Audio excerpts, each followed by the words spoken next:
सारेगामा कारवां mini भक्ति।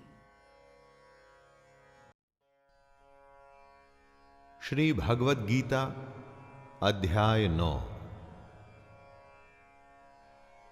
अथ नवमोऽध्यायः राजविद्या राज गुह्य योग। जय श्री कृष्ण दोस्तों, मैं शैलेंद्र भारती आपका भगवद गीता के 9वें अध्याय राज विद्या राज गुह्य योग में स्वागत करता हूं। दोस्तों, जिसे योग मिल गया हो उसका ऐश्वर्य, उसका वैभव कैसा होता है, यही बात होगी इस अध्याय में। आइए प्रारंभ करते हैं इस अध्याय को और कूद जाएं मेरे साथ इस ज्ञान की गंगा में। श्री भगवानुवाच इदं तु ते गुह्यतमं प्रवक्ष्याम्यनसूयवे ज्ञानं विज्ञानसहितं यज्ञात्वा मोक्षसे शुभात्। कृष्ण अर्जुन से कहते हैं कि वो उस दोष रहित अर्जुन को, उस अर्जुन को जिसमें दोष नहीं है, ईर्ष्या नहीं है, अब उसे परम गोपनीय विज्ञान सहित ज्ञान बताएंगे।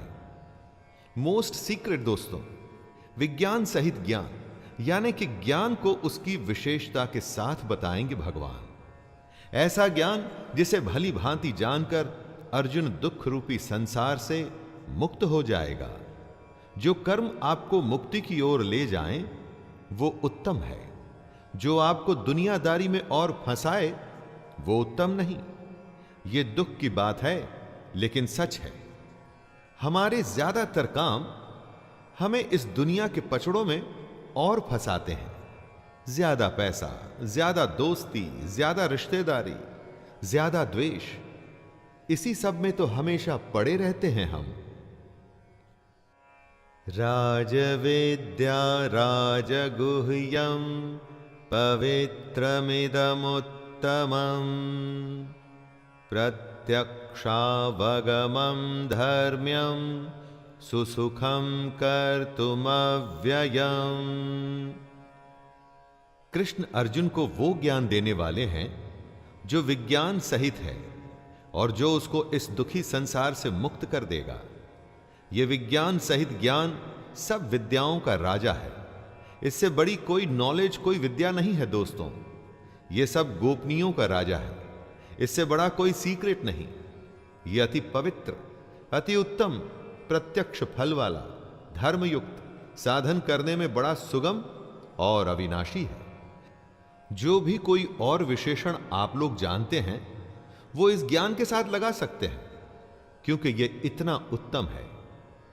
कृष्ण अपने भक्त के लिए कुछ भी कर सकते हैं, इसीलिए वो अर्जुन को सबसे बड़ी बात बताने के लिए तैयार हैं। अश्रद्धानः पुरुषा धर्मस्यास्य परन्तप अप्राप्य मां निवर्तन्ते मृत्यु संसारवर्त्मनि। जिसके प्रति आपकी श्रद्धा नहीं, क्या उसे आप प्राप्त कर सकते हैं? श्रद्धा सबसे पहली जरूरत होती है दोस्तों। किसी भी चीज को हासिल करना हो तो श्रद्धा की बहुत आवश्यकता है, और श्रद्धा कभी झूठी नहीं हो सकती। या वो होती है या नहीं होती, इसे आप जबरदस्ती पैदा नहीं कर सकते। यही बात कृष्ण अर्जुन से समझाते हुए कह रहे हैं, हे परंतप, धर्म में श्रद्धा रहित पुरुष मुझको न प्राप्त होकर मृत्यु रूपी संसार चक्र में भ्रमण करते रहते हैं। जिन पुरुषों में धर्म के प्रति, कर्म के प्रति श्रद्धा नहीं है, वो कृष्ण को कभी प्राप्त नहीं होते, बस चक्कर काटते रहते हैं। दोस्तों, हमें खुद अपने जीवन के बारे में भी सोचना चाहिए कि क्या हम भी चक्कर काट रहे हैं। मया तत्मिदं सर्वं जगदव्यक्तमूर्तिना मतस्थानि सर्वभूतानि न चाहं तेषु अवस्थितः।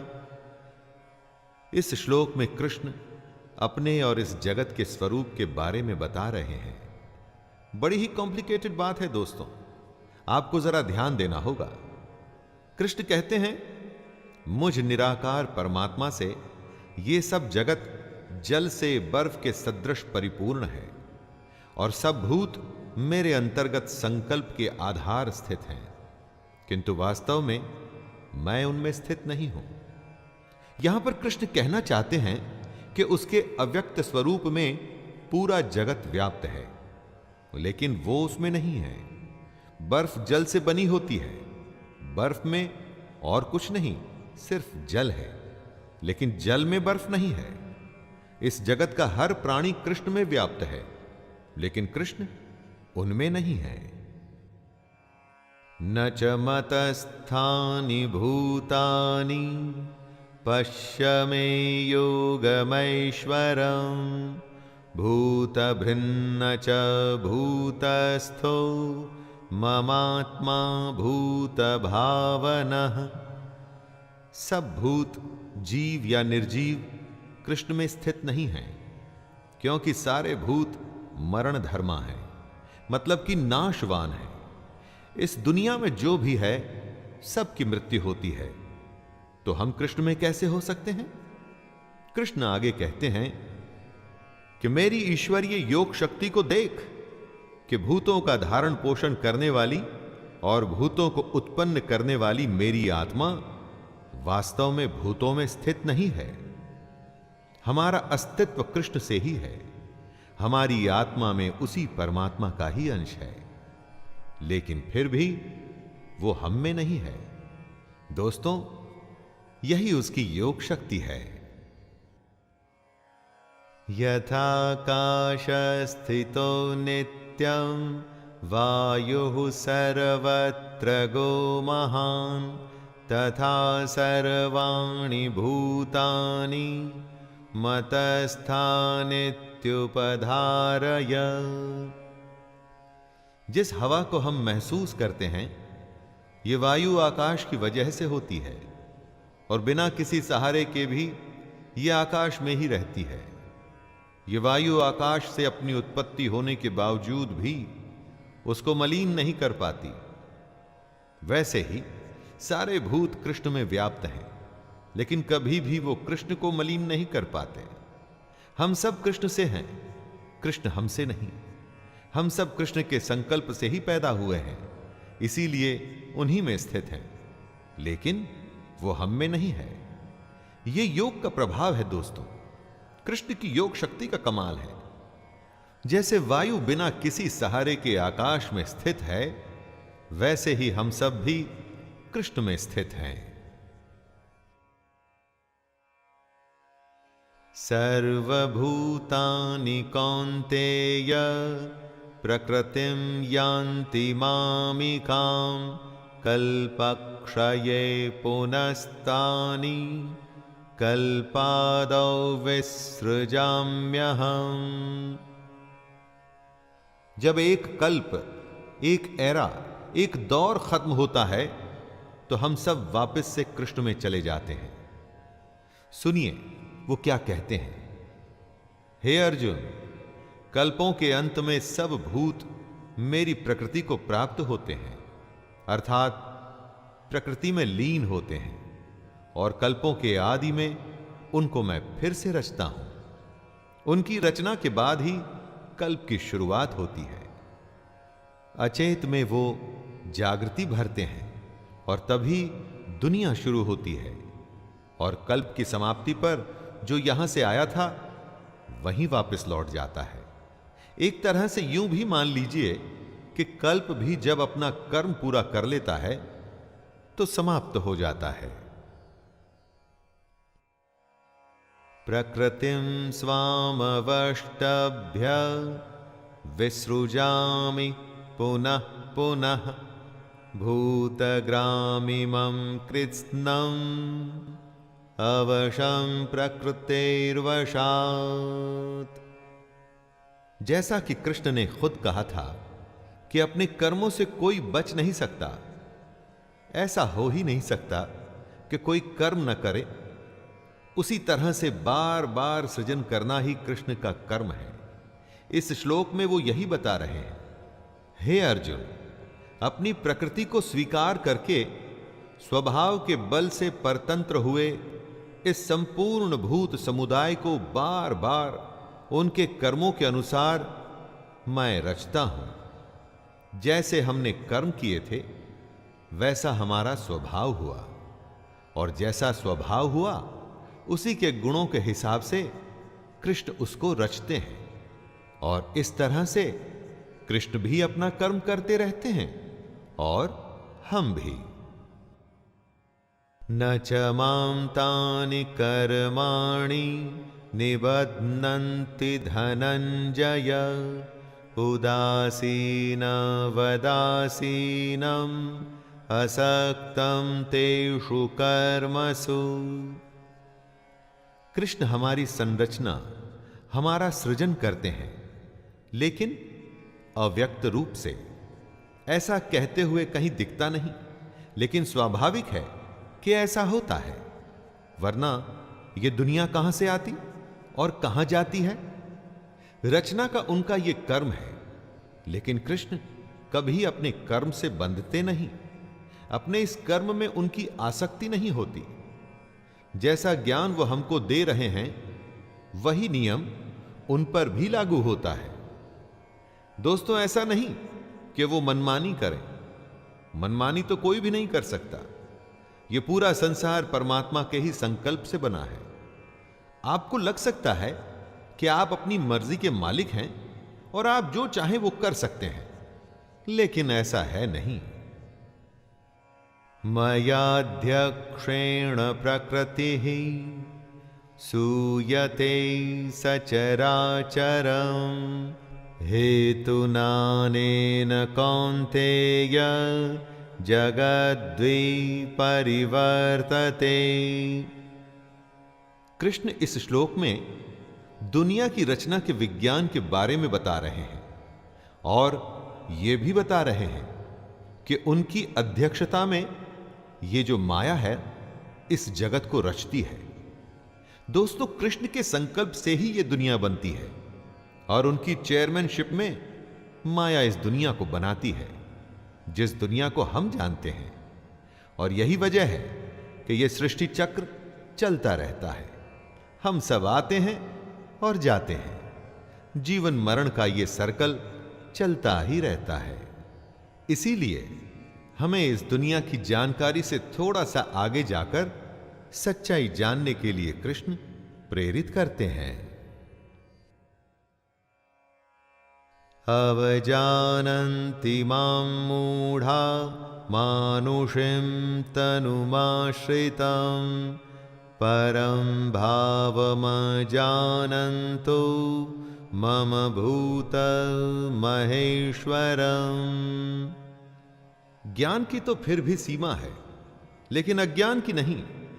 ऐसे अनगिनत अज्ञानी हैं जो कृष्ण को नहीं मानते, उन्हें नहीं समझते। यहां कृष्ण से मतलब अर्जुन का सारथी या देवकी नंदन नहीं। यहां कृष्ण से मतलब वो परमात्मा जिसमें ये सारी दुनिया व्याप्त है। जो अज्ञानी उस परमात्मा को नहीं जानते, उनके बारे में कृष्ण कह रहे हैं, मेरे परम भाव को न जानने वाले मूढ़ लोग मनुष्य का शरीर धारण करने वाले मुझ संपूर्ण भूतों के महान ईश्वर को तुच्छ समझते हैं। अर्थात अपनी योग माया से संसार के उद्धार के लिए मनुष्य रूप में विचरते हुए मुझ परमेश्वर को साधारण मनुष्य मानते हैं। मोघाशा मोघ कर्माणो मोघ ज्ञाना विचेतसः राक्षसीमासुरीं चैव प्रकृतिं मोहिनीं श्रिताः। इस श्लोक में यह बताया गया है कि ऐसे कौन से लोग हैं जो कृष्ण को नहीं समझ पाते। जैसे आसुरी और मोहिनी प्रकृति के लोग यहां पर आसुरी और मोहिनी प्रकृति कोई जाति नहीं है, बल्कि मन के स्वभाव हैं। ये आसुरी और मोहिनी प्रकृति के लोग व्यर्थ आशा, व्यर्थ कर्म और व्यर्थ ज्ञान में अपना पूरा जीवन बिता देते हैं, जबकि महात्मा जन अपना पूरा जीवन सच को जानने में लगा देते हैं।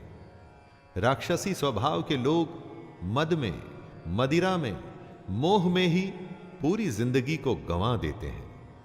आपके इर्द गिर्द जितने भी लोग दिखते हैं, उसमें आप खुद को भी मिलाकर सबको महात्मा जन या राक्षसी स्वभाव के लोगों में बांट सकते हैं।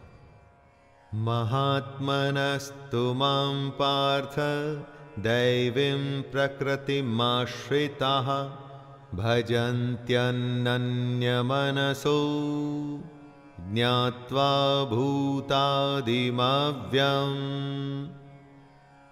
आसुरी और मोहिनी प्रकृति के लोग अपना जीवन गंवा देते हैं। वो कृष्ण को नहीं समझते, लेकिन कई लोग दैवी प्रकृति के भी होते हैं। ऐसे महात्मा जन कृष्ण को ही सनातन कारण मानते हैं। वो कृष्ण को नाश रहित अक्षर स्वरूप जानकर अनन्य मन से युक्त होकर निरंतर भजते हैं। अनन्य मन यानी कि उनके मन में और किसी बात के लिए कोई जगह नहीं होती, कोई संशय नहीं होता। वो कृष्ण को सब कुछ मान अपने निष्काम कर्म में लगे रहते हैं और अपना जन्म संवारते हैं, अपने लक्ष्य को पूरा करते हैं और साथ ही साथ समाज का भी भला करते हैं। सततं कीर्तयन्तो मां यतन्तश्च दृढव्रताः नमस्यन्तश्च मां भक्त्या नित्ययुक्ता उपासते। जो दैवी प्रकृति के लोग होते हैं, उनकी एक खास बात के बारे में कृष्ण कहते हैं कि ये लोग दृढ़ निश्चय वाले होते हैं। अंदर से मजबूत आत्मसम्मान वाले लोग ही दृढ़ निश्चयी माने जाते हैं। अपने निश्चय से ये लोग कभी हटते नहीं। अपने आप पर और कृष्ण पर भरोसा करते हुए निरंतर भजन करते हैं। कृष्ण कहते हैं कि ऐसे लोग मेरे नाम और गुणों का कीर्तन करते हुए तथा मेरी प्राप्ति के लिए यत्न करते हुए, मुझको बार बार प्रणाम करते हुए सदा मेरे ध्यान में युक्त होकर अनन्य प्रेम से मेरी उपासना करते हैं। ज्ञान यज्ञेन चाप्यन्ते यजन्तो मामुपासते एकत्वेन पृथक्त्वेन बहुधा विश्वतो मुखम्। जैसे भक्त वैसी उनकी भक्ति। दैवी प्रकृति के लोग अपने भजन से कृष्ण को याद करते हैं। उनके अलावा होते हैं ज्ञान योगी, जो कृष्ण को निर्गुण निराकार ब्रह्म मानते हुए उनकी उपासना करते हैं। और ज्ञान योगियों के अलावा कई और लोग भी होते हैं जो कृष्ण के विराट स्वरूप परमेश्वर की पृथक भाव से उपासना करते हैं। दोस्तों, आपका रास्ता, आपकी पद्धति, आपका तरीका अलग हो सकता है। आप अपने स्वभाव से कृष्ण को पाने की कोशिश कर सकते हैं। बात जरूरी यह है कि कृष्ण को जानने की कोशिश तो करें, उनकी कही बातों पे तो चलें। तरीका अपना अपना हो सकता है, लेकिन ज्ञान मार्गदर्शन सिर्फ कृष्ण का। अहम कृतुरहम यज्ञः स्वधाहमहम औषधम मंत्रोहम हमेवाज्यम हमग्निरहम हुतम। कृष्ण अपने बारे में बताते हुए कहते हैं कि कर्ता मैं हूं, यज्ञ में मैं हूं, स्वधा मैं हूं, औषधि मैं हूं, मंत्र मैं हूं, घृत मैं हूं, अग्नि मैं हूं और हवन रूपी क्रिया भी मैं ही हूं। करता मैं हूं से कृष्ण कहना चाहते हैं कि करने वाले चाहे आप क्यों न हो, लेकिन उसके पीछे प्रेरक इष्ट कृष्ण ही हैं। स्वधा मैं ही हूं, अर्थात पितरों के लिए जो मंत्र बोले जाते हैं वो कृष्ण है। औषधि जो हमें ठीक करती है वो भी कृष्ण है। यज्ञ, उसमें चढ़ाया जाने वाला घी और अग्नि भी कृष्ण है। दोस्तों, बात के तत्व को समझने की कोशिश करें। जो भी हो रहा है वो कृष्ण है। सारी क्रियाएं कृष्ण का ही स्वरूप है। पिताहमस्य जगतो माता धाता पितामहः वेद्यं पवित्रमोंकार ऋक्सामयजुरेव च।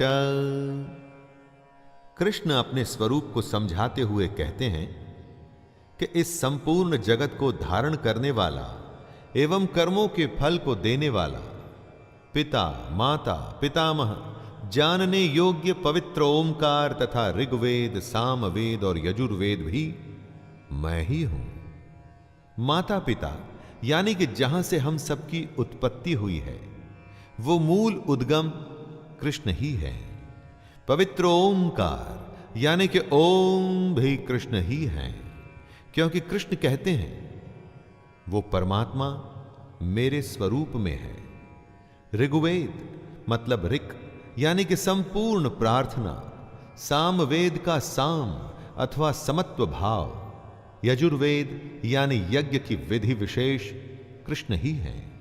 योग अनुष्ठान कृष्ण से ही होते हैं। गतिर्भर्ता प्रभुः साक्षी निवासः शरणं सुहृत् प्रभवः प्रलयः स्थानं निधानं बीजमव्ययम्। परम धाम जिसे सब प्राप्त करने की कोशिश करते हैं वो कृष्ण है। जो हम सबका भरण पोषण करता है वो हम सबका स्वामी है।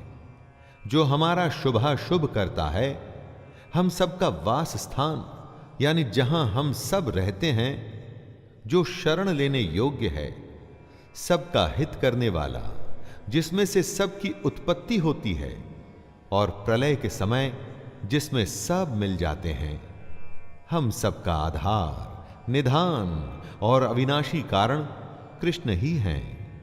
जो हो रहा है, जो होता है और जिसकी वजह से होता है वो सब ही कृष्ण है, उसके सिवा कुछ भी नहीं। तपाम्यहमहं वर्षं निग्रहणाम्युत सृजामि च अमृतं चैव मृत्युश्च सदसच्चाहमर्जुन। धरती सूर्य से तपती है, जल वाष्प बन के आकाश में जाता है और बादल बन के बरसता है।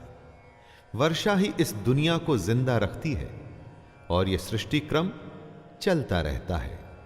अपने ही स्वरूप को समझाते हुए कृष्ण कहते हैं कि जो सूर्य रूप से तपता है, वर्षा का आकर्षण करता है और उसे बरसाता है, वो मैं स्वयं ही हूं। हे अर्जुन, मैं ही अमृत और मृत्यु हूं और सत असत भी मैं ही हूं। जिससे जीवन मिलता है वो अमृत होता है दोस्तों, और वो कृष्ण है। मृत्यु भी वही है। आदि अंत, ये पूरा अनंत, हर क्रिया का कारण कृष्ण ही है। त्रैविद्यमां सोमपः पूतपाप अयज्ञैरुष्ट्वा स्वर्गन्ति प्रार्थयन्ते ते पुण्यमासाद्य सुरेन्द्रलोकं श्नन्ति दिव्यान् दिवि देव भोगान्। आराधना या विद्या के 3 अंग हैं, ऋक्, साम और यजुः। इन्हीं तीनों पर हमारे तीनों वेद आधारित हैं, ऋग्वेद, सामवेद और यजुर्वेद। जो पुरुष इन तीनों वेदों में विधान किए हुए सकाम कर्मों को करते हैं, सोम रस को पीते हैं, जो पाप रहित हैं, ऐसे पुरुष जो कृष्ण को यज्ञों के द्वारा पूजकर स्वर्ग की प्राप्ति चाहते हैं, वे पुरुष अपने पुण्यों के फल रूप स्वर्ग लोक को प्राप्त होकर स्वर्ग में दिव्य देवताओं के भोगों को भोगते हैं। जो असत की कामना करते हैं वो मृत्यु को प्राप्त होते हैं, और ये मृत्यु कृष्ण है। और जो सत की कामना करते हैं, वेदों के नियमों का पालन करते हुए सकाम करते हैं, उन्हें कृष्ण स्वर्ग के भोग देते हैं। ते तं भुक्त्वा स्वर्गलोकं विशालं क्षिणे पुण्यमर्त्यलोकं विशन्ति। एवं त्रैधर्ममनुप्रपन्ना गतागतं कामकामा लभन्ते। जो सच की कामना करते हुए कृष्ण को भजते हैं और जो स्वर्ग की प्राप्ति चाहते हैं, उन्हें कृष्ण स्वर्ग देते हैं। लेकिन कब तक? जब तक उनके पुण्य चलते हैं। विशाल स्वर्ग लोक को भोग कर जब पुण्य क्षीण हो जाते हैं, तब वो पुरुष फिर से मृत्यु लोक को प्राप्त होते हैं। इस तरह से स्वर्ग को प्राप्त हो चुके पुरुष भी बार बार आवागमन को प्राप्त होते हैं, अर्थात पुण्य के प्रभाव से स्वर्ग में जाते हैं और पुण्य क्षीण होने पर मृत्यु लोक में वापस आ जाते हैं। पुण्य किए थे तो स्वर्ग मिला दोस्तों, लेकिन टिकट तभी तक की थी जितने पुण्य कमाए थे, उसके बाद वापस। अनन्याश्चिन्तयन्तो मां ये जनाः पर्युपासते तेषां नित्याभियुक्तानां योगक्षेमं वहाम्यहम्। जो असत की कामना करते हैं उनको मृत्यु मिलती है।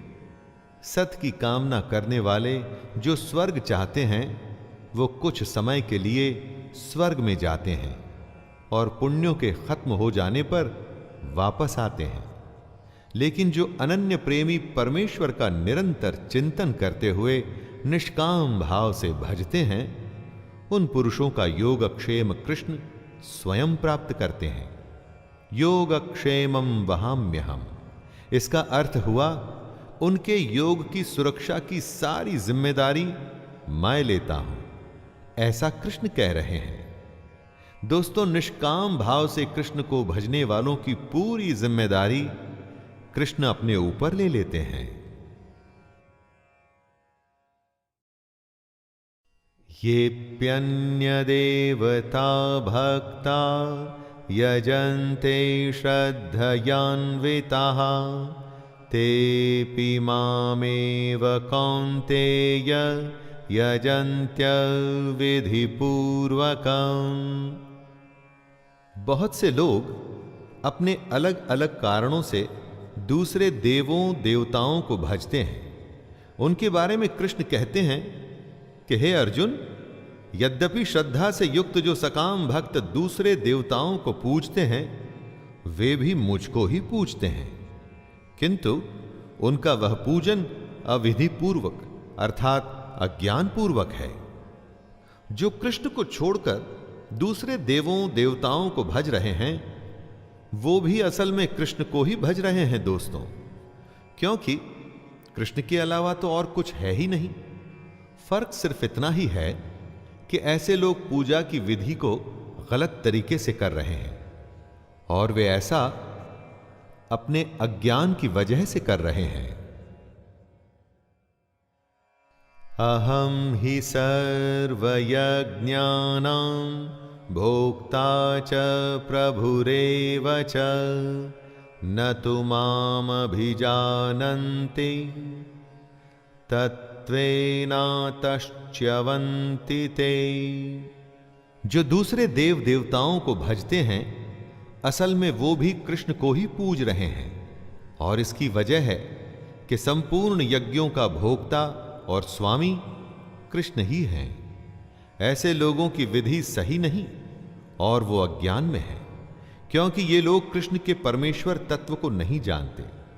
ऐसा करने की वजह से ही ये लोग गिरते हैं। दोस्तों, यहां गिरने से मतलब है पुनर्जन्म को प्राप्त होना। जी हां, ऐसे लोग ही पुनर्जन्म को प्राप्त होते हैं। ऐसे लोगों की भक्ति तो चलती रहती है, लेकिन साथ में इनका मृत्युलोक में आना जाना भी लगा रहता है। इसी आने जाने के क्रम से बचने को ही तो मोक्ष कहते हैं, जो इन लोगों को कभी प्राप्त नहीं होता।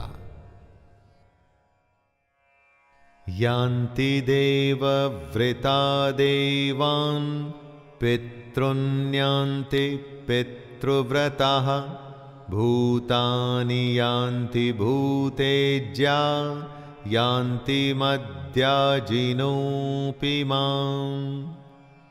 जो देवताओं को पूजते हैं वो देवताओं को प्राप्त होते हैं, जो पितरों की पूजा करते हैं वो पितरों को प्राप्त होते हैं, भूतों को पूजने वाले भूतों को प्राप्त होते हैं, और कृष्ण का पूजन करने वाले कृष्ण को ही प्राप्त होते हैं। कृष्ण अर्जुन से कहते हैं, हे अर्जुन, इसीलिए मेरे भक्तों का पुनर्जन्म नहीं होता। दोस्तों, ये बहुत बड़ी बात है, जरा इस पर ध्यान दीजिएगा। कृष्ण को भजने वालों का पुनर्जन्म नहीं होता, यानी वो आवागमन के चक्कर से बच जाते हैं, उनका पतन नहीं होता, वो गिरते नहीं, क्योंकि उन्हें गिरने से बचाने के लिए स्वयं कृष्ण जो उपस्थित हैं। पत्रं पुष्पं फलं तोयं यो मे भक्त्या प्रयच्छति तदहं भक्त्युपहृतम् अश्नामि प्रयतात्मनः। ईश्वर को सिर्फ आपकी भावना चाहिए होती है, लेकिन कोई अपनी भावना का चढ़ावा कैसे चढ़ाए? इसी भावना के अलग अलग रूप होते हैं, जैसे फूल, फल, जल या भोजन।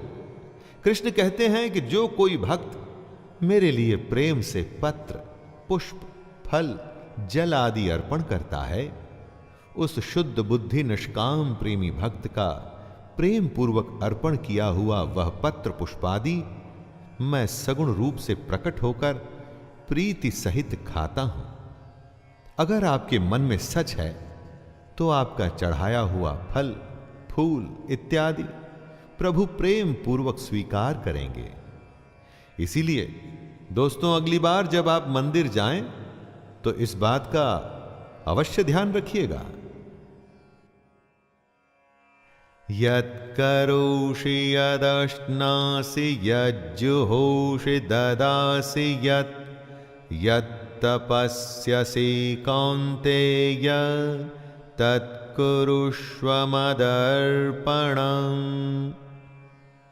कृष्ण कहते हैं, हे अर्जुन, तू जो कर्म करता है, जो खाता है, जो हवन करता है, जो दान देता है और जो तप करता है, वो सब मुझे ही अर्पण कर।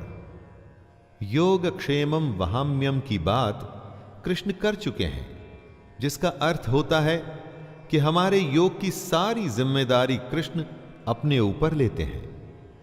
इसीलिए वे अर्जुन से कह रहे हैं कि हमें अपने कर्म, भोजन, हवन, दान और तप सब कुछ उन्हें अर्पण कर देना चाहिए। दोस्तों, भाव समझिए, ये सब काम वैसे ही करने हैं जैसे आप हमेशा करते हैं, लेकिन इसे पूर्ण रूप से अर्पण करना है कृष्ण को, क्योंकि ये जान लीजिए कि आपके हर कर्म, हर संकल्प के पीछे कृष्ण हैं।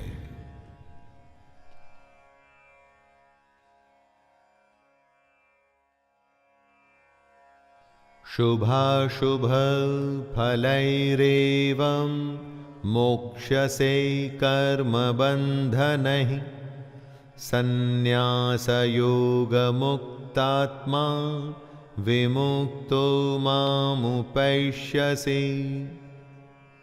सर्वस्व के न्यास को सन्यास कहते हैं। जब आप अपने समस्त कर्म भगवान को अर्पण कर देते हैं, तब ऐसे सन्यास योग से युक्त चित्त वाले मनुष्य कर्म बंधन से मुक्त हो जाते हैं। अपने सारे कर्म करते हुए भी अगर आपने कर्म भगवान को अर्पण कर दिए, उनके फलों में कोई रुचि ना रखी, बस कर्तव्य से अपना कर्म किया, सच्चे मन से भगवान की भक्ति की, तब ऐसे लोग कर्म बंधन से मुक्त हो जाते हैं। इस बात की पुष्टि स्वयं कृष्ण कर रहे हैं। ऐसा करने वाले सीधे कृष्ण को ही प्राप्त होते हैं। समूहं सर्वभूतेषु न मे द्वेष्योऽस्ति न प्रियः ये भजन्ति तु मां भक्त्या मयि ते तेषु चाप्यहम्। जो भी सब कुछ है उस सब में कृष्ण उपस्थित हैं। कृष्ण सब भूतों में समभाव से व्यापक हैं। ना उनका कोई अप्रिय है और ना ही कोई उनको प्रिय है। लेकिन जो भक्त उनको प्रेम से भजते हैं, उनमें कृष्ण हैं और वो कृष्ण में हैं। कई साधनों में अग्नि मौजूद होती है, जैसे लकड़ी, कागज, ईंधन इत्यादि, लेकिन चिंगारी दिखाने पर ही प्रकट होती है। उसी तरह से हम सब में कृष्ण मौजूद हैं। वो किसी में भेदभाव नहीं करते, लेकिन उसी के अंतःकरण में वो प्रकट होते हैं जो उनका सच्चा भक्त हो, जो उनकी कही बातों पर चलता हो। अपि चेत् सुदुराचारो भजते मामनन्यभाक् साधुरेव स मन्तव्यः सम्यग्व्यवसितो हि सः। दोस्तों, ये बताइए, जब कोई दुष्ट बुरा आदमी कृष्ण को भजे तब क्या होगा? क्योंकि कृष्ण तो ऐसा कहते हैं कि वो भेदभाव नहीं रखते, समभाव रखते हैं। जी हां, इसी के बारे में कृष्ण कहते हैं कि यदि कोई अतिशय दुराचारी भी अनन्य भाव से मेरा भक्त होकर मुझको भजता है, तो वो साधु ही मानने योग्य है। दोस्तों, कोई डाकू विलन भी अगर कृष्ण को भज रहा है तो उसे भी साधु ही मानना पड़ेगा। और इसकी वजह है कि वो बुरा आदमी भजते हुए यथार्थ निश्चय वाला है, अर्थात उसने भली भांति निश्चय कर लिया है कि परमेश्वर के भजन के समान अन्य कुछ भी नहीं है। क्षिप्रं भवति धर्मात्मा स्वच्छान्तिं निगच्छति कौन्तेय प्रतिजानीहि न मे भक्तः प्रणश्यति। दुराचारी का क्या धर्मात्मा बनना समभाव है? एकदम सच्चे मन से भगवान के कहे चलने पर कुछ भी संभव है। निश्चय करके जो अपने मन को अपने कर्म और उसकी भक्ति में लगा देता है, वो सीधे भगवान को ही प्राप्त होता है। दोस्तों, रामायण महाभारत में कितने ही दुराचारी थे जिन्होंने भगवान का स्मरण कर, तपस्या कर उनसे वर हासिल किए थे। भगवान ने कभी उनसे भेदभाव नहीं किया। कृष्ण कहते हैं, हे अर्जुन, तू निश्चय पूर्वक सत्य जान कि मेरा भक्त नष्ट नहीं होता। तो दोस्तों, जब दुराचारी की गाड़ी चल जाती है तो क्या हमारा कल्याण नहीं होगा?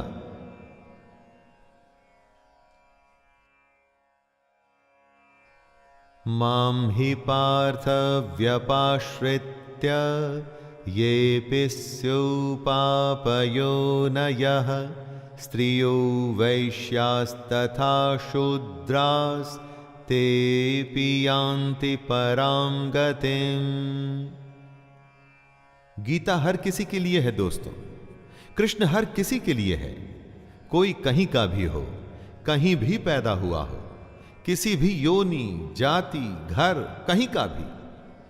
कृष्ण कहते हैं, हे अर्जुन, स्त्री, वैश्य, शूद्र तथा पाप योनि चांडाल आदि जो कोई भी हो, वे भी मेरे शरण होकर परम गति को ही प्राप्त होते हैं। जो कृष्ण की शरण में आ गया, फिर उसकी जिम्मेदारी कृष्ण अपने ऊपर लेते हैं, क्योंकि ऐसा ही नियम है। भेदभाव का नियम, जात पात, अमीर गरीब, ये हमारे समाज की बुराइयां हैं। भगवान के दरबार में सब नियम से चलता है, चाहे वो कोई इंसान हो या स्वयं भगवान ही क्यों न हो। किं पुनर्ब्राह्मणः पुण्या भक्ता राजर्षयस्तथा अनित्यं सुखं लोकमिमं प्राप्य भजस्व माम्। ब्राह्मण, क्षत्रिय, वैश्य और शूद्र ये कर्मों के हिसाब से बांटी गई जातियां हैं। जो जैसा कर्म करता है वो वैसी ही श्रेणी में खुद को पाता है। इसी की पुष्टि करते हुए कृष्ण कहते हैं कि पुण्यशील ब्राह्मण तथा राजर्षि भक्तजन मेरी शरण होकर परम गति को प्राप्त होते हैं। ब्राह्मण वो है जो ब्रह्म को जानने का अभिलाषी है। इसको किसी जाति विशेष से मत जोड़िएगा दोस्तों। और राजर्षि भक्तजन से कृष्ण का मतलब है वो भक्त जिनमें शौर्य, स्वाभिमान, दृढ़ निश्चय मौजूद रहता है। ऐसे लोग परम गति को प्राप्त होते हैं। इसलिए जब भी हमें यह मनुष्य का शरीर मिले, हमें उसका फायदा उठाकर ब्रह्म को जानना चाहिए। मन्मनां भव मद्भक्तो मद्याजी मां नमस्कुरु मामे वैश्यसि युक्त्वैवम् आत्मानं मत्परायणः। कृष्ण अर्जुन से कहते हैं कि अर्जुन, तू मुझ में मन वाला हो, मेरा भक्त बन, मेरा पूजन करने वाला हो, मुझको प्रणाम कर। इस प्रकार आत्मा को मुझ में नियुक्त करके मेरे परायण होकर तो मुझको ही प्राप्त होगा। दोस्तों, हमारे मन में कृष्ण के सिवा और कोई ना आए। हमारी आत्मा उसी परमात्मा, उसी कृष्ण का अंश है। तेरा तुझको सौंपते क्या लागत है मोर। जो उसका है हमें वो उसी को सौंपना है, लेकिन उसके लिए ज्ञान हासिल करना होगा, योग करना होगा और वो भी निष्काम करना होगा। दोस्तों, ये था 9वां अध्याय। इसमें ब्रह्म विद्या और योग शास्त्र के बारे में कृष्ण ने हमारी आंखें खोली। अब हमारी आंखें खुली या नहीं, ये आप अपनी आंखें बंद कर मन में झांक कर पूछिएगा, जवाब अपने आप मिल जाएगा। तो आइए विराम देते हैं इस 9वें अध्याय को और मिलते हैं 10वें अध्याय में। आज्ञा दीजिए अपने दोस्त शैलेंद्र भारती को। जय श्री कृष्ण।